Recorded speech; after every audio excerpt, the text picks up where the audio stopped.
અખિલ ગુજરાત વાલ્મીકી સમાજ સેવા વિકાસ મંડળ દ્વારા રોજમદાર સફાઈ કામદારોને કાયમી કરવાની માંગ સાથે જિલ્લા કલેક્ટરને આવેદનપત્ર પાઠવવામાં આવ્યું હતું અને તેનો અમલ નહીં થાય તો 27મી જાન્યુઆરીથી સફાઈ કામગીરી બંધ કરવાની ચીમકી કરવાની ઉચ્ચારી હતી। અખિલ ગુજરાત વાલ્મીકી સમાજ સેવા વિકાસ મંડળ દ્વારા નિયામક શ્રી ગુજરાત નગરપાલિકાઓને લેખિતમાં વારંવાર રજૂઆત કરવા છતાં કોઈ પણ પ્રકારની સંતોષજનક કામગીરી કરવામાં ન આવી હોવાનું જણાવી ભરૂચ જિલ્લા કલેક્ટરને આવેદનપત્ર પાઠવવામાં આવ્યું છે, જેમાં 5મી નવેમ્બર 2015ના રોજ મુખ્યમંત્રીને રજૂઆત કરી સુપ્રીમ કોર્ટના આદેશ મુજબ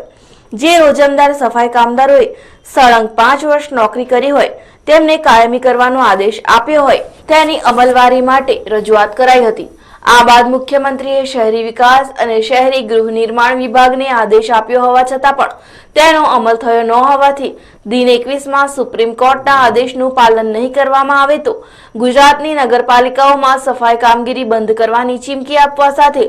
તારીખ 27મી જાન્યુઆરી 2016 થી ગાંધી ચિંધ્યા માર્ગે ધરણાના આયોજન પણ કરવામાં આવશે તેમ જણાવી આ બાબતે ગંભીર નોંધ લેવા તાકીદ કરવામાં આવી છે। નિયામકને વારંવાર રજૂઆત કરવા છતાં અત્યાર સુધી 5 માસથી કોઈ પણ અમોને સંતોષકારક જવાબ ન મળતા તારીખ 11/5/2015ના રોજ માનનીય મુખ્યમંત્રીશ્રીને અમે રજૂઆત કરી ને તેમણે એના અનુસંધાનમાં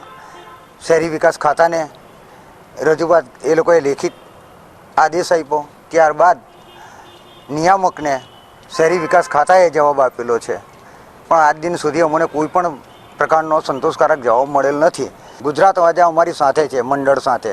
અમે 21 દિવસ પછી અમને કોઈ જવાબ નહીં મળે